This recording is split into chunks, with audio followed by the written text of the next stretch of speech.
어둠 속에서 붓 하나가 천천히 드러난다. 붓 끝에서 먹물이 한 방울 떨어진다. 글씨가 사람을 살릴 수 있다면 여러분은 믿으시겠습니까?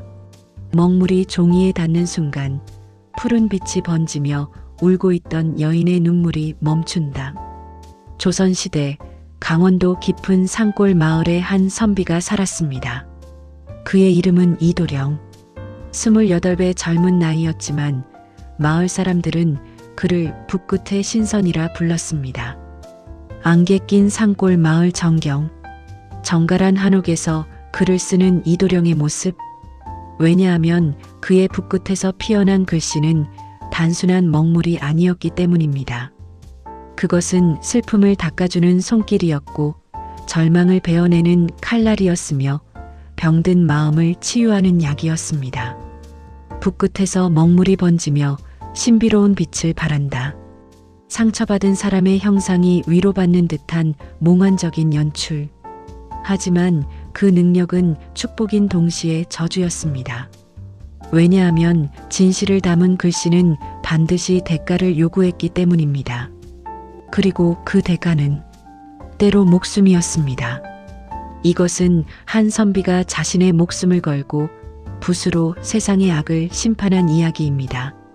숙종 32년 강원도 평창의 작은 마을 청송리. 이 마을은 깊은 산속에 자리 잡은 조용한 곳이었습니다.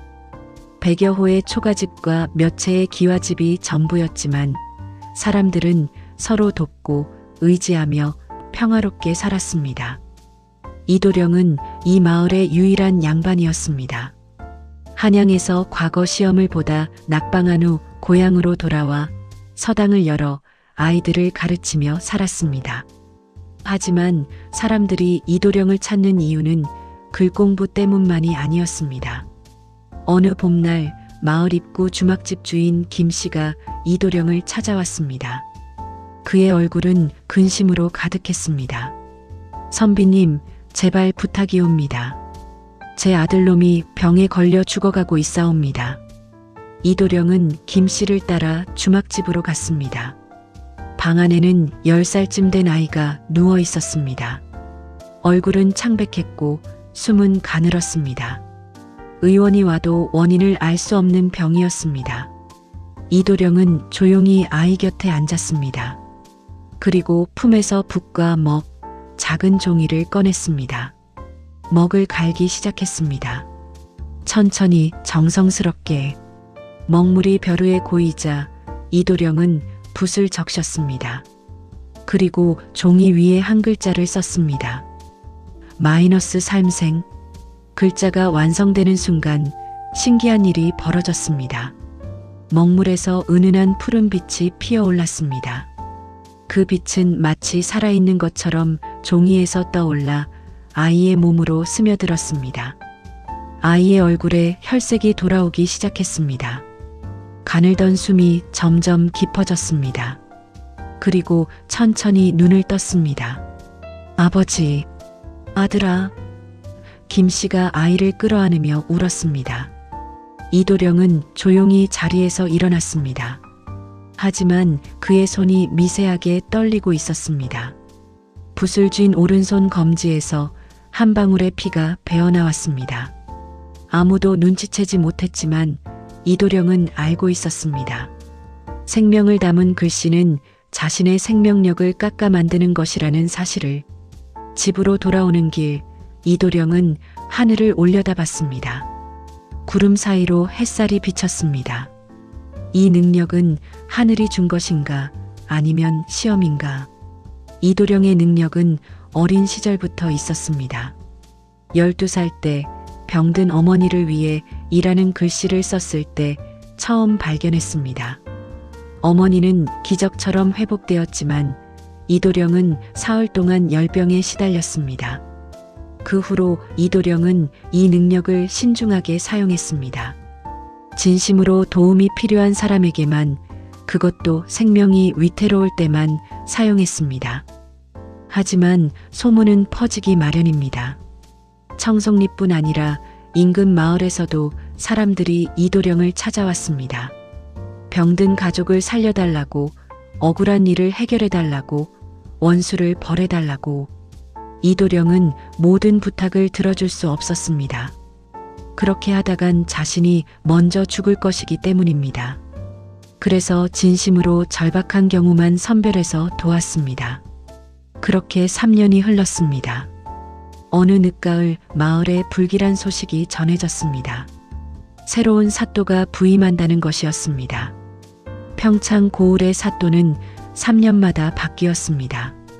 이전 사또는 청렴하고 백성을 아끼는 분이어서 고을이 평안했습니다. 하지만 새로 부임하는 사또에 대한 소문은 좋지 않았습니다. 박한길, 한양 양반 집안 출신으로 돈으로 벼슬을 산 탐관오리라는 소문이었습니다. 마을 사람들은 불안해했습니다. 하지만 이도령은 조용히 말했습니다. 소문일 뿐입니다. 직접 보기 전까지는 판단하지 맙시다. 하지만 이도령의 기대는 보름 만에 산산조각 났습니다. 박한길 사또가 부임한 지 보름 만에 고을 전체가 지옥으로 변했습니다. 첫째, 세금이 2배로 올랐습니다. 이유는 간단했습니다. 사또의 생활비가 필요하다는 것이었습니다. 둘째, 부역이 3배로 늘었습니다. 사또가 새로 저택을 짓는다며 백성들을 강제로 동원했습니다. 셋째, 형벌이 잔혹해졌습니다. 조금이라도 세금을 늦게 내거나 부역을 거부하면 곤장을 맞거나 옥에 갇혔습니다. 마을은 신음했습니다. 추수가 끝난 가을이었지만 세금으로 곡식을 다 빼앗긴 백성들은 굶주렸습니다. 젊은이들은 부역에 끌려가 밤낮으로 일했고 노인과 아이들만 남은 집에서는 울음소리가 끊이지 않았습니다. 이도령도 세금을 내야 했습니다. 서당을 운영하는 양반이라는 이유로 일반 백성보다 더 많은 세금이 부과되었습니다. 이도령은 가진 재산을 모두 팔아 세금을 냈습니다. 어느 날 밤 마을 이장 박영감이 이도령을 찾아왔습니다. 그의 얼굴에는 절망이 가득했습니다. 선비님, 마을 사람들이 더는 버틸 수 없다 합니다. 이번 달에만 굶어 죽은 사람이 3명입니다. 부역 중에 과로로 쓰러진 이가 5입니다. 이도령은 주먹을 불끈 쥐었습니다. 제가 무엇을 할 수 있겠습니까? 선비님의 그 신통한 붓으로 사또를 벌해 주십시오. 이도령은 고개를 저었습니다. 제 능력은 사람을 살리는 것이지 죽이는 것이 아닙니다. 그리고 설령 사또를 해칠 수 있다 해도 그것은 역모입니다. 마을 전체가 화를 입을 것입니다. 박영감은 힘없이 고개를 떨구었습니다. 그렇다면 우리는 그저 죽기만을 기다려야 합니까? 이도령은 대답하지 못했습니다. 그날 밤 이도령은 잠을 이루지 못했습니다. 방 안에서 붓을 쥐고 종이를 앞에 놓았지만 한 글자도 쓸 수 없었습니다. 내 능력으로 무엇을 할 수 있단 말인가? 사또를 해칠 수도 없고 모든 백성을 살릴 수도 없는데. 창밖에서 바람소리가 들렸습니다.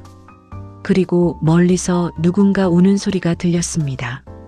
아마 굶주린 아이의 울음소리였을 것입니다. 이도령은 눈을 감았습니다. 그리고 깊은 고뇌에 빠졌습니다. 화면이 서서히 어두워진다. 그 순간 이도령은 알지 못했습니다. 한 달 후 자신의 붓이 세상에서 가장 날카로운 칼날이 될 것이라는 사실을. 겨울이 왔습니다.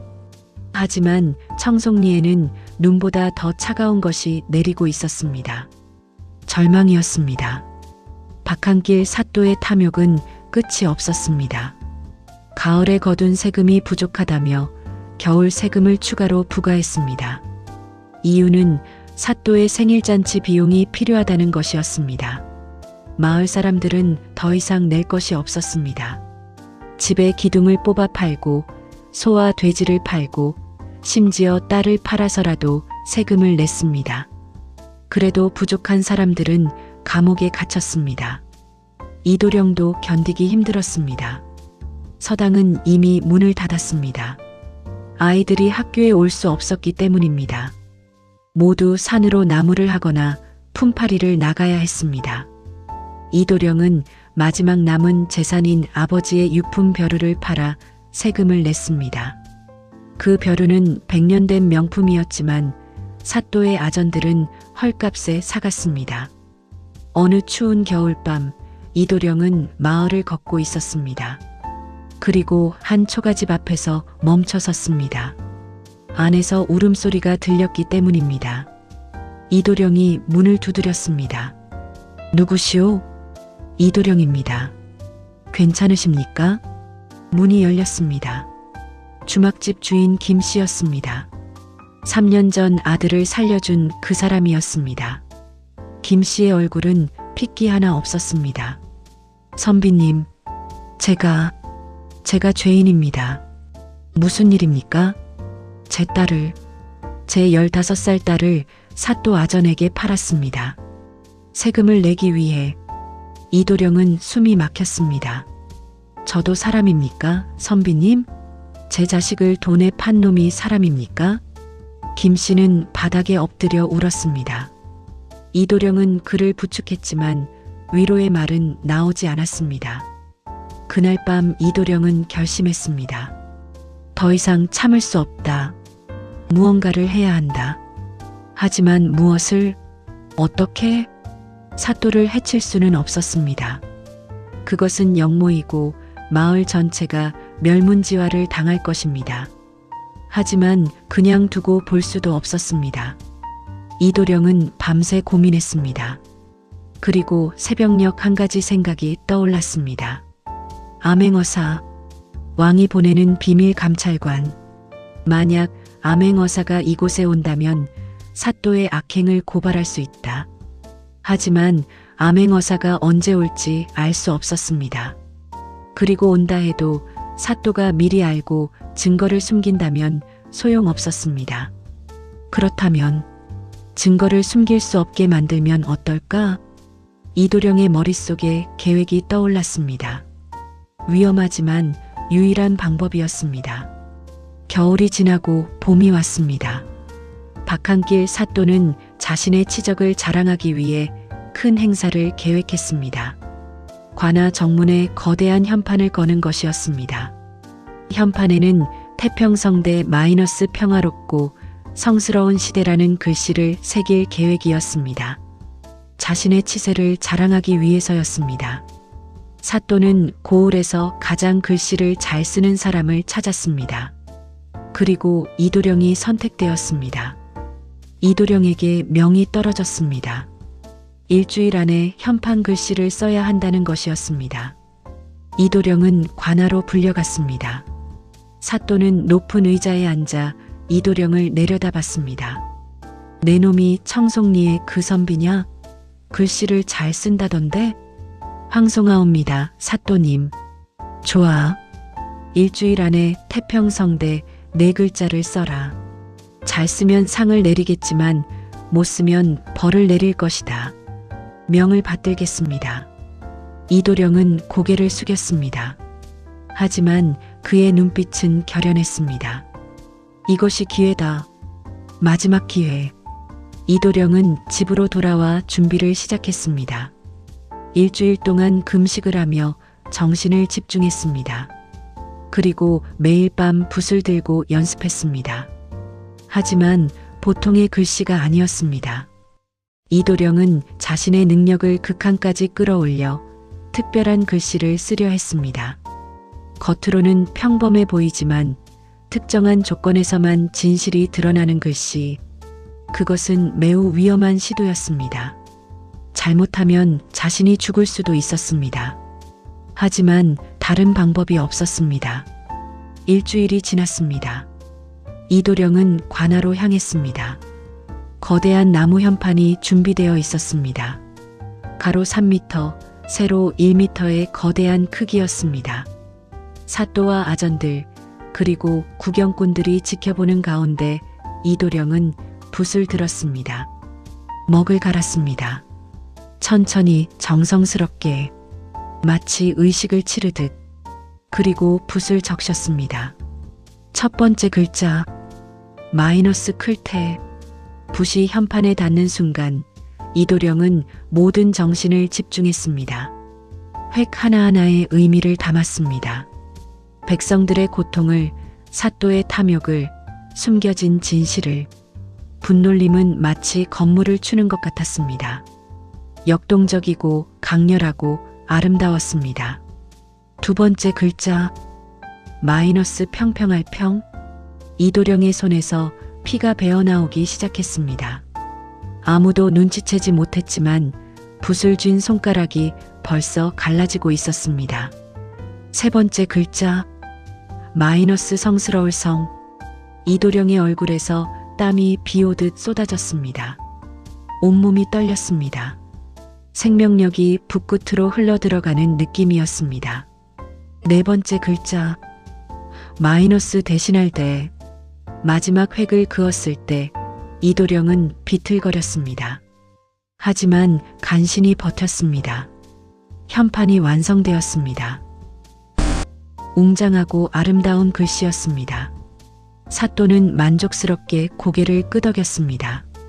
좋다. 과연 소문대로 훌륭하구나. 상으로 은자 10냥을 내리겠다. 이도령은 고개를 숙였습니다. 황송하옵니다. 현판은 관아 정문에 걸렸습니다. 사또는 매일 그 현판을 보며 흐뭇해했습니다. 자신의 위엄이 담긴 훌륭한 작품이라고 생각했습니다. 하지만 그는 몰랐습니다.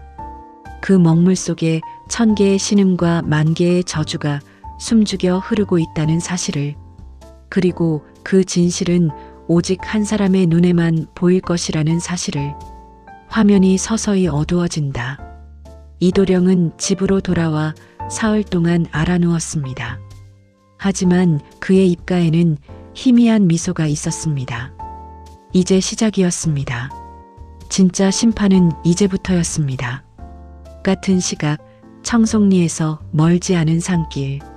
한 남자가 걸어오고 있었습니다. 남루한 행색의 떠돌이처럼 보였지만 그의 눈빛은 날카로웠습니다. 그의 이름은 최유헌. 29살의 젊은 암행어사였습니다. 최유헌은 한 달 전 왕으로부터 밀명을 받았습니다. 강원도 일대의 탐관 오리들을 조사하라는 명이었습니다. 특히 평창 고을의 박한길 사또에 대한 백성들의 원성이 높다는 보고가 있었습니다. 최유헌은 변복을 하고 홀로 평창으로 향했습니다. 암행어사는 절대 정체를 드러내선 안 됩니다. 백성들 사이에 섞여 진실을 직접 눈으로 확인해야 했습니다. 청송리에 도착한 최유헌은 주막에 여장을 풀었습니다. 주인은 김씨였습니다. 나그네시오? 어디서 오셨소? 한양에서 왔소. 친척을 찾아가는 길이요. 최유헌은 며칠 동안 마을을 돌아다니며 백성들의 이야기를 들었습니다. 그리고 경악했습니다. 세금이 2배, 부역이 3배, 형벌은 잔혹하게. 박한길 사또의 악행은 상상을 초월했습니다. 하지만 증거가 필요했습니다. 단순한 소문만으로는 사또를 처벌할 수 없었습니다. 구체적인 장부, 문서, 증인이 필요했습니다. 최유헌은 밤에 몰래 관아에 잠입했습니다. 사또의 집무실에서 장부를 뒤졌습니다. 예상대로 장부는 조작되어 있었습니다. 실제로 거둔 세금보다 훨씬 적게 기록되어 있었고 차액은 사또가 착복한 것이었습니다. 최유헌은 그 장부를 몰래 베껴 증거로 확보했습니다. 나흘째 되던 날 최유헌은 관아 앞을 지나다가 새로 걸린 현판을 보았습니다. 최유헌은 비웃었습니다. 태평성대라. 백성들이 굶어 죽는데 무슨 태평성대인가. 하지만 현판을 지나치려던 순간 이상한 느낌이 들었습니다. 최유헌은 다시 현판을 올려다봤습니다. 그리고 눈을 가늘게 떴습니다. 이 글씨, 뭔가 이상하다. 최유헌은 어린 시절부터 글씨에 일가견이 있었습니다. 명필들의 글씨를 연구했고 서체에 숨은 의미를 읽을 줄 알았습니다. 그리고 이 글씨에는 뭔가 숨겨진 것이 있었습니다. 최유원은 한참 동안 현판을 응시했습니다. 햇빛이 비스듬히 비치는 오후였습니다. 그 순간 최유원의 눈이 커졌습니다. 햇빛의 각도가 바뀌면서 글자의 획 사이사이에 미세한 그림자가 생겼습니다. 그리고 그 그림자들이 다른 글자를 만들어냈습니다. 최유원은 숨을 죽였습니다. 이것은 햇빛의 각도에 따라 드러나는 숨겨진 글자들. 마이너스 탐관오리 박한길의 죄악이 천만 가지다. 그것은 너무나 교묘하게 숨겨져 있어서 특정한 시간, 특정한 각도에서만 보였습니다. 그리고 서체에 대한 깊은 이해가 없다면 발견할 수 없었습니다.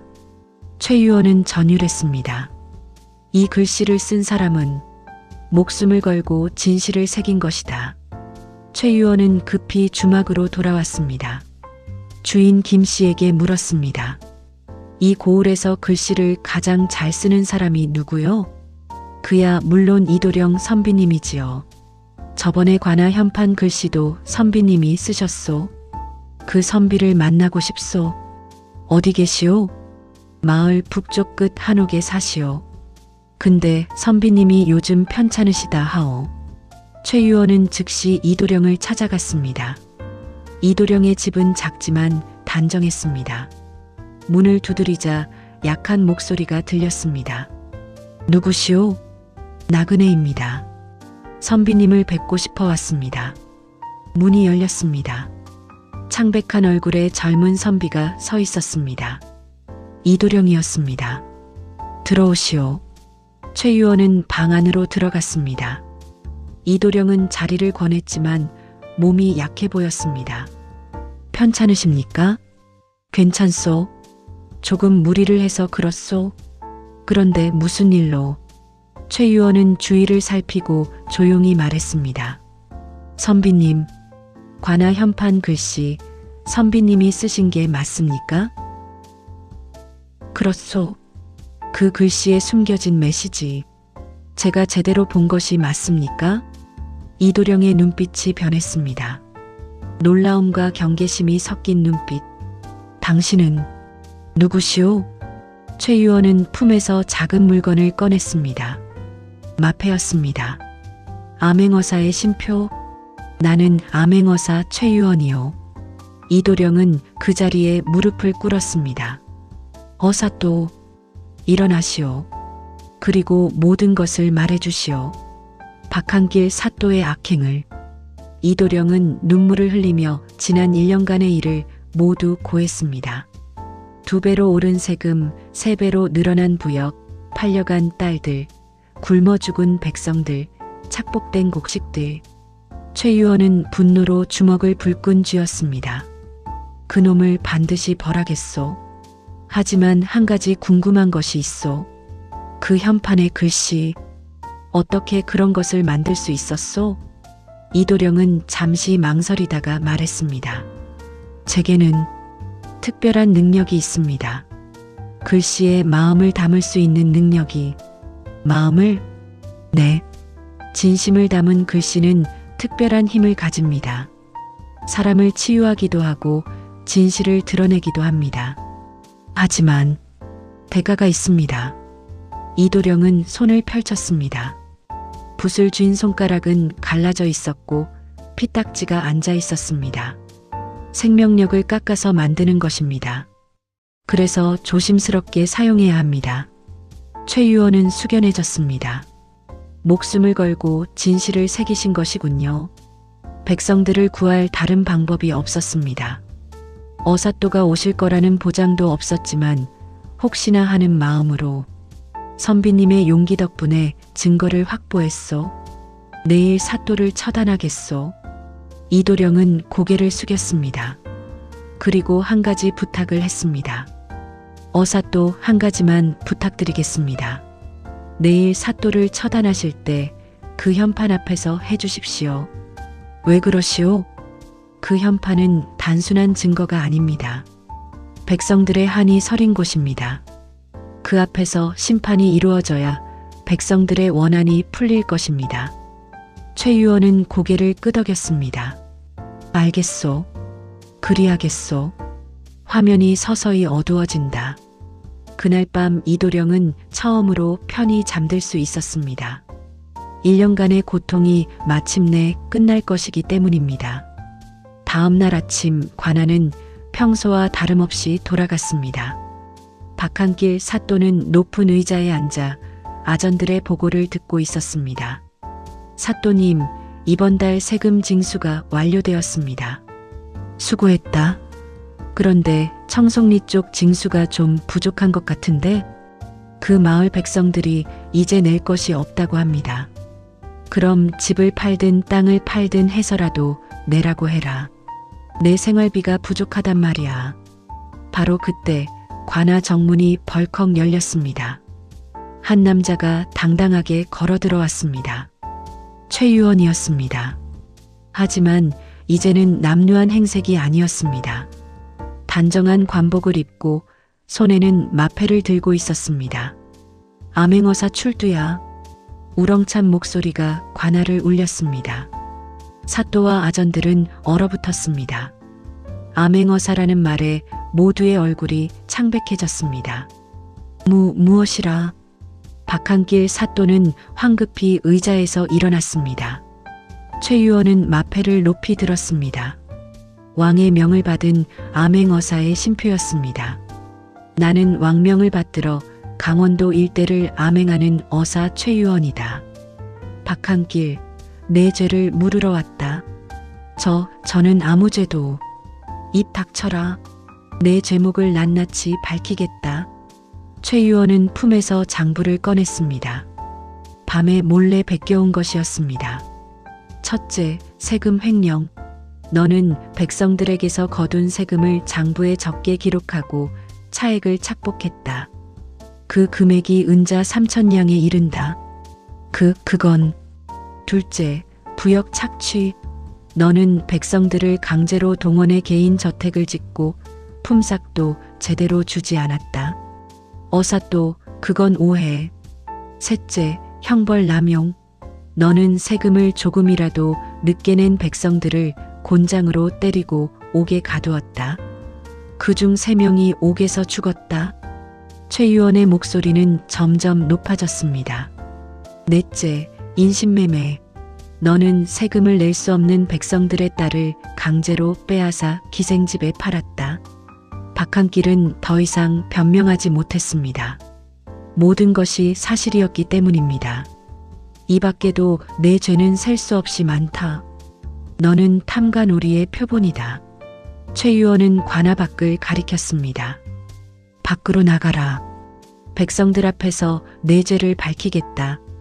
박한길은 비틀거리며 밖으로 끌려 나왔습니다.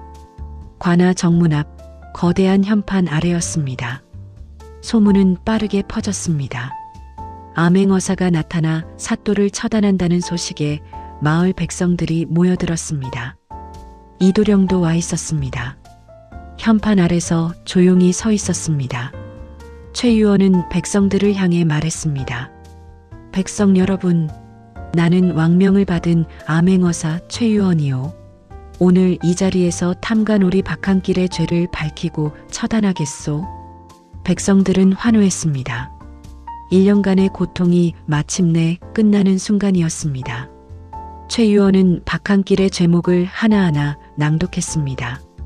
세금 횡령, 부역 착취, 형벌 남용, 인신매매. 죄목이 읽힐 때마다 백성들의 분노는 커졌습니다. 이 죄로 너는 파직되고 모든 재산을 몰수당한다. 그리고 형조로 압송되어 법의 심판을 받을 것이다. 박한길은 바닥에 쓰러져 울었습니다. 하지만 아무도 동정하지 않았습니다. 바로 그때 이도령이 앞으로 나왔습니다. 어사또 한 가지만 보여드리고 싶은 것이 있습니다. 무엇이오? 이도령은 현판을 가리켰습니다. 저 현판을 한번 보십시오. 해가 정오에 이르면 진실이 드러날 것입니다. 마침 정오였습니다. 햇빛이 현판을 정면으로 비쳤습니다. 그 순간 신기한 일이 일어났습니다.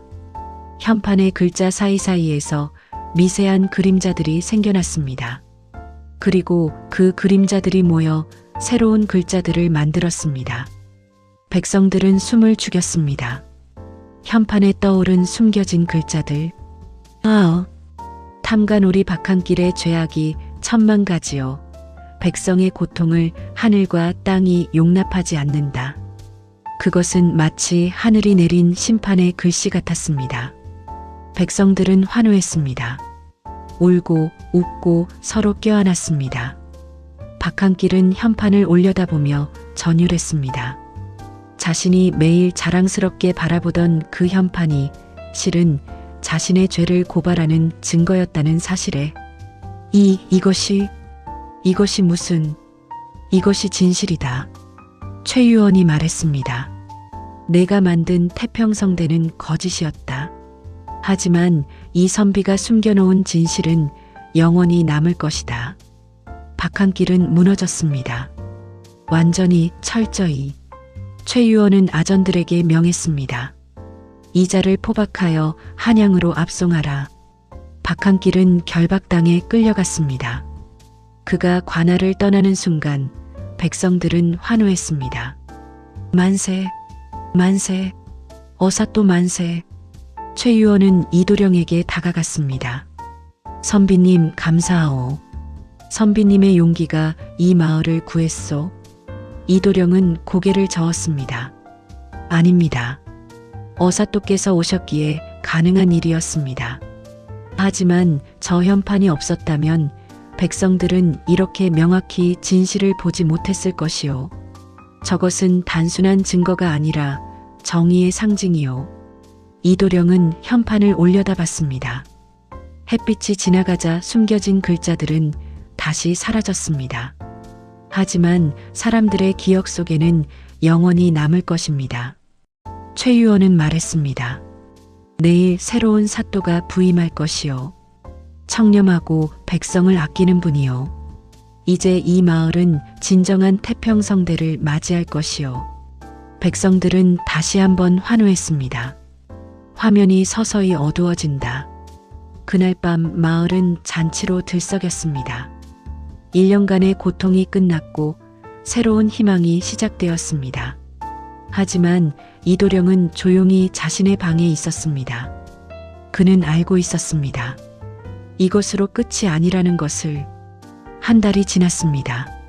새로운 사또가 부임했고 마을은 진정한 평화를 되찾았습니다. 세금은 정상으로 돌아왔고 부역도 합리적으로 줄어들었습니다. 팔려갔던 딸들도 돌아왔고 옥에 갇혔던 사람들도 풀려났습니다.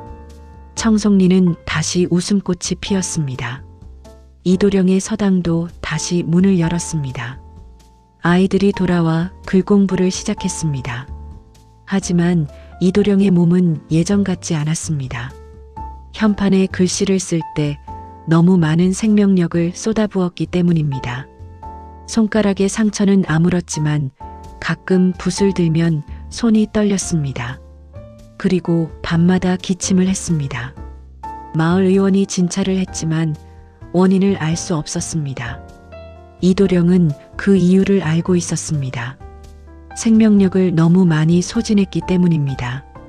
어느 봄날 최유원 어사가 다시 마을을 찾았습니다. 선비님 안녕하셨소?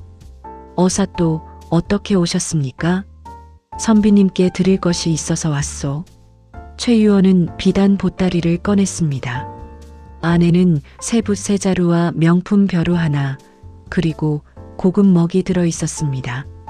이것은 왕께서 하사하신 것이요. 선비님의 용기에 감동하셨다 하십니다. 황송하옵니다. 그리고 한 가지 더. 최유원이 말을 이었습니다. 한양에서 선비님을 원하는 곳이 많소. 성균관에서는 교수로, 규장각에서는 서사관으로. 어떤 자리든 선비님이 선택하시면 됩니다. 이도령은 잠시 생각했습니다. 한양으로 가면 더 큰 세상에서 더 많은 일을 할 수 있을 것입니다. 하지만 고개를 저었습니다. 감사하지만 저는 이곳에 남겠습니다. 왜 그러시오? 이곳에도 제가 가르칠 아이들이 있고 도와줄 백성들이 있습니다. 큰 세상도 좋지만 작은 세상도 소중합니다. 최 의원은 이도령의 의지를 존중했습니다. 알겠소.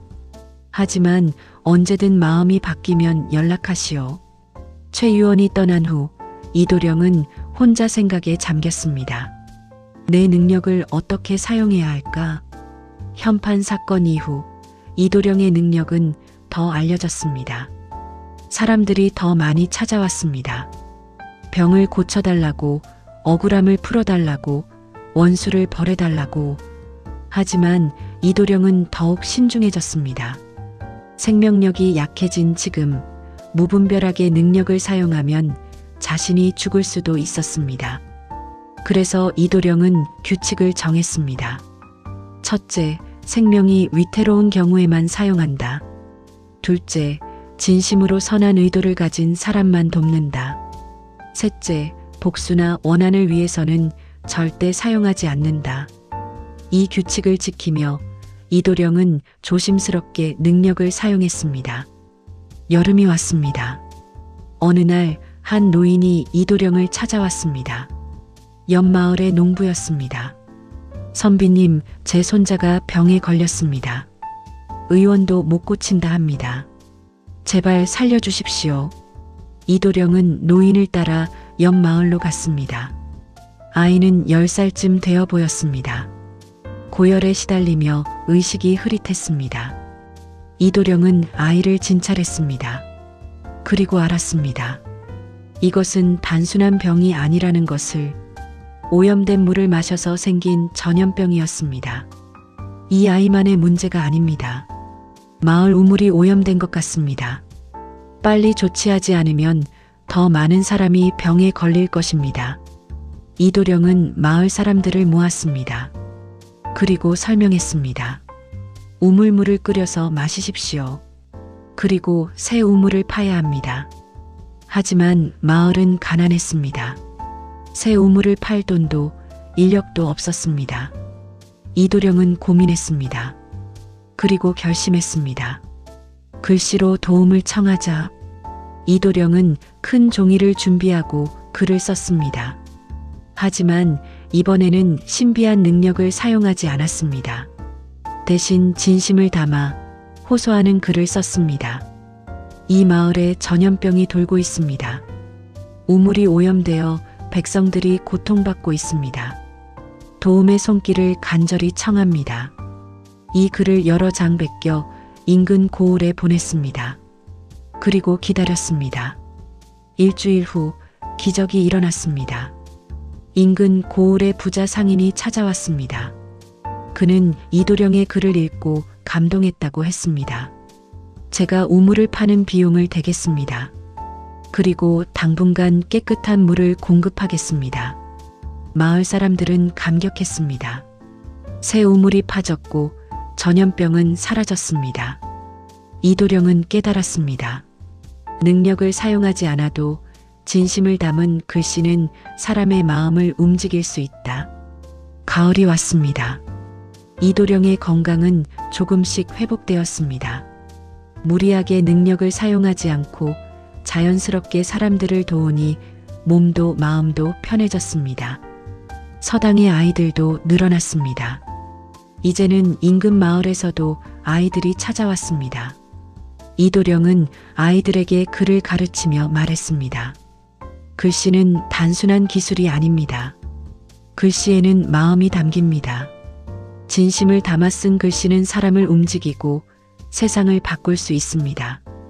아이들은 진지하게 듣고 열심히 연습했습니다. 어느 가을밤 이도령은 혼자 앉아 글을 쓰고 있었습니다.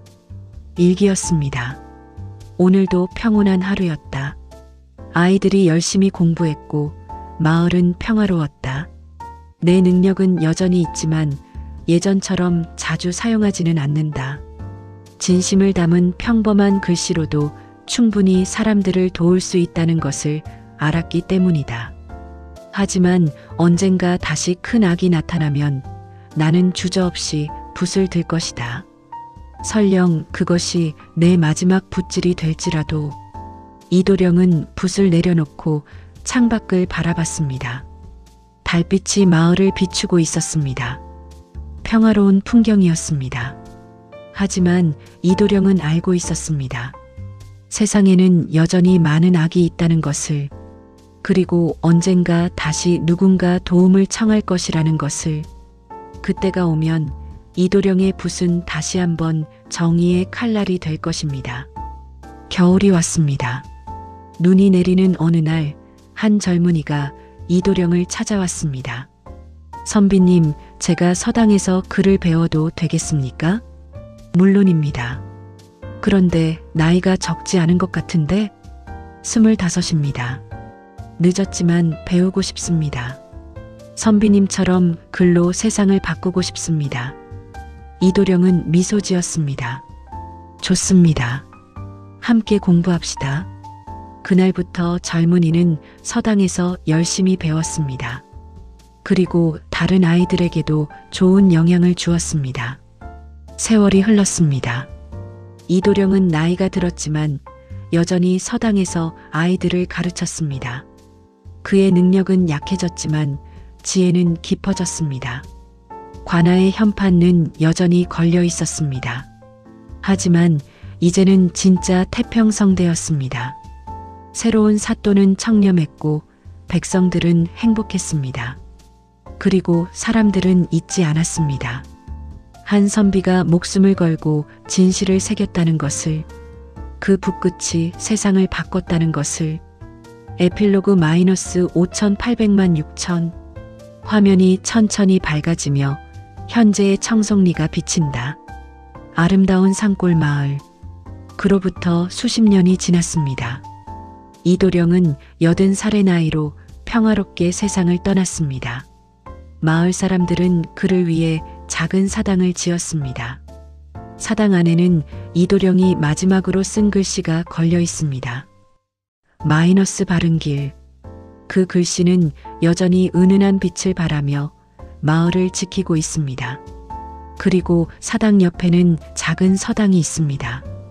이도령의 제자들이 계속 운영하며 아이들에게 글을 가르치고 있습니다.